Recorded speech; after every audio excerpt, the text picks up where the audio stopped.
Listen up. I gotta drop some truth on you, and you need to really feel this. That goal you're obsessed with, the fame, the status, the dream car, the perfect body, the validation, whatever dream you think is gonna finally complete your whole existence, it won't deliver what you expect it to. Name's Look William. at you. I'm 77, and I burned through 50 years chasing stuff that could never satisfy the emptiness I was dealing with. 5 decades. That's way too much time wasting energy on illusions. So stick around for a minute, 'cause what took me 50 years to learn, I'ma break down for you right here, right now. And hopefully you won't burn the years like I did. We all fall into this trap. Everyone's like, I'll be content when I land that big position. I'll be content when I clear my debts. I'll be content when I'm done working. I'll be content when I get recognition. That was my whole story, my entire frickin' story. And guess what? I landed that position. I cleared my debts. I stopped working. People acknowledge me, maybe. I can't say. At 77, you quit caring about that. But here's the real talk. When you obtain the goal, there's always something else. Every single time. That finish line shifts. You feel you're getting close, and boom, you realize it's moved even further than where you began. I burned 50 years chasing after a mirage that was never real. Let me share something about my past that ain't flattering. I came up poor, not homeless poor, but broke enough to feel it. My old man hustled at a plant his entire life, showed up exhausted every evening, hands all torn up, and folks still treated him like he was invisible, like his existence didn't count.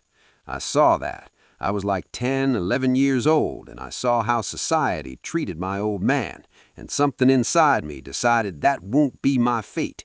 I'll become important. I'll force people to acknowledge me. So that became my mission. I hustled. Man, I hustled 60, 70 hours every week back then. Skipped watching my kids grow up, skipped family meals, skipped Little League matches, skipped it all. But I was creating something. I was transforming into someone important. By 52, I made VP, had the big office. Folks addressed me formally. My nameplate was right there. And guess what? I experienced emptiness. I mean, not total emptiness. I can't really put it into words. Hollow. I guess I scaled this entire peak, and when I reached the summit, there was zip there, just another peak. I remember sitting in that big office, doors shut, staring through the glass, thinking, so this is it. This is what I sacrificed my life for. Required me another 20 years to grasp what went down. 2 decades. I'm dense, apparently. Here's what I eventually understood. I wasn't after cash. I wasn't after fancy positions. I wasn't even after acknowledgement, not genuinely. I was after a sensation.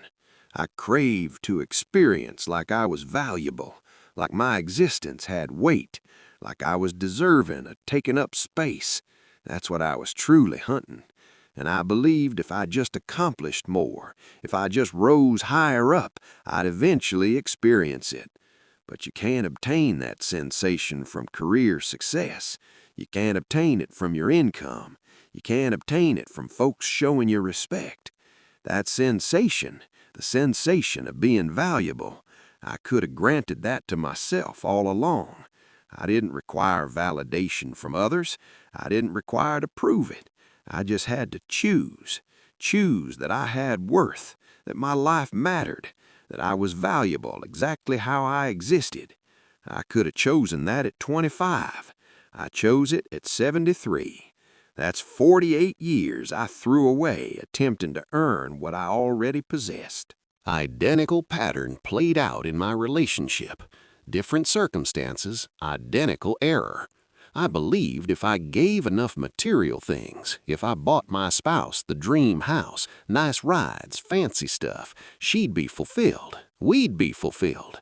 That was my responsibility, correct? Give stuff. So I gave stuff. I gave stuff like crazy in that relationship. But you know what my spouse truly craved? She craved me there, engaged, actually there, and I failed. I was busy working or stressing about work, or way too drained from work to be worth anything. We nearly ended things when I hit 48, and it wasn't due to lack of success. It was 'cause I was absent. Even physically present, I was mentally absent. She said to me one time, I recall this perfectly. She went, "William, I don't want your cash. I want you. I want you to see me. I want you to listen to me. I want you to be present." And I was clueless. I believed I was present. I was covering expenses, right? I was providing shelter over everyone's head. Required me forever to grasp the gap between giving material things to someone and truly showing up for someone. They're completely different concepts, worlds apart. I'm 77 today. Most of my crew are roughly my age, some older, some not. Several of them passed already. And I've observed something fascinating. The folks who seem miserable, they're continuously hunting, continuously comparing, continuously keeping tabs. I know this guy, he's 84 years old, and he's still bitter that his next-door neighbor owns a fancier ride. 84, continuously peeking over the property line, continuously judging his worth against everyone else, and he's absolutely miserable, totally miserable. I flew home the next day. The funeral was small. People I hadn't seen in years. People who remembered Tommy as the quiet kid who drew birds. My mother couldn't stop crying. My father sat very still, staring at nothing. I stood there in a black dress I'd bought the day before, and I couldn't feel anything. Not because I didn't care, but because I couldn't locate the grief. It was somewhere, but I couldn't reach it. After the funeral, I went back to my childhood home. My parents were still there, surrounded by people bringing casseroles and saying things that didn't help. I went upstairs to my old room. It hadn't changed much. Same bed, same desk. My mother had kept it like a museum of who I used to be. I opened the closet, boxes of old things, yearbooks, papers, a jacket I hadn't worn since high school. And then I found it, a shoebox, unlabeled, pushed to the back. I opened it. Inside were drawings, maybe 30 of them, all birds, all in pencil. Some were finished, some were sketches. All of them were beautiful in a way I hadn't noticed before. At the bottom of the box was a folded piece of paper, the one Tommy had given me that summer before I left, the sparrow, wings spread. I unfolded it. On the back, in his handwriting, it said, "For Helen, so you remember where you came from." I sat on the floor of that closet and cried for the first time since he died. Not because of what he wrote, but because I realized I'd forgotten. Not where I came from, but him. I'd forgotten to ask him what he was drawing, forgotten to ask if he was happy, forgotten to treat his dreams like they mattered as much as mine. I thought I was the one who got out, the one who made something of myself. But Tommy never left because he was stuck. He stayed because he didn't believe he was supposed to leave. And I never told him otherwise. I never told him his drawings were worth more than part-time work at a hardware store. I never told him I was proud of him. I never asked him what he wanted. I just assumed my life was the one worth talking about. After the funeral, I moved the box of drawings to my apartment. I told myself I'd frame them. I told myself I'd honor him that way. But I didn't.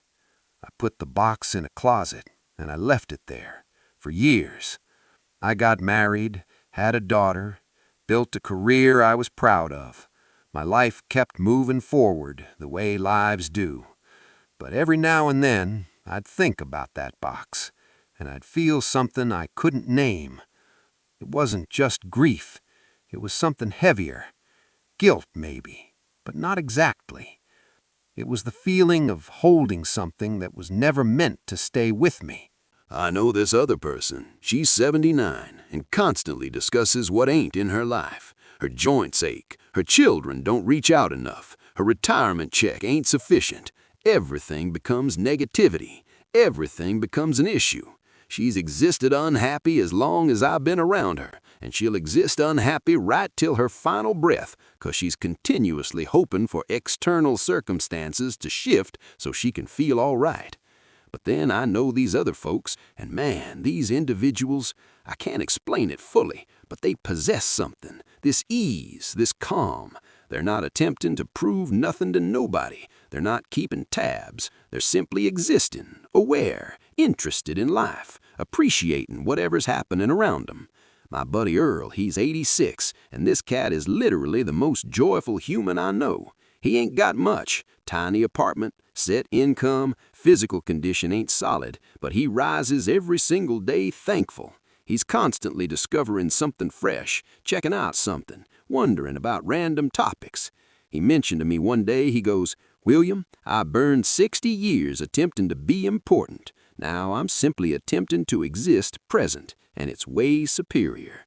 That's what separates them. It ain't wealth, it ain't physical condition, it ain't even loved ones, although that's beneficial. It's whether you've found inner peace, whether you've quit the rat race and embraced existence.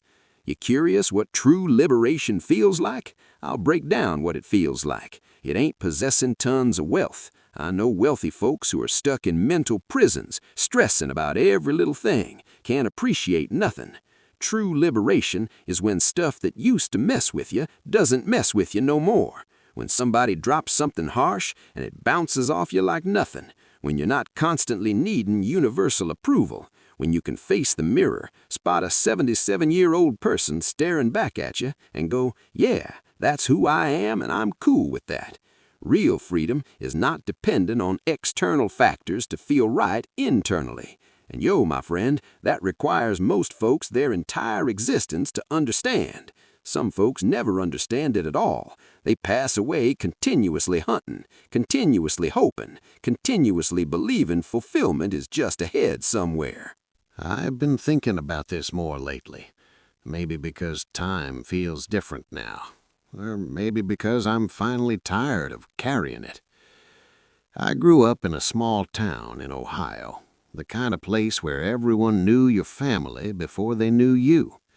My mother worked at the post office. My father drove trucks. We lived in a yellow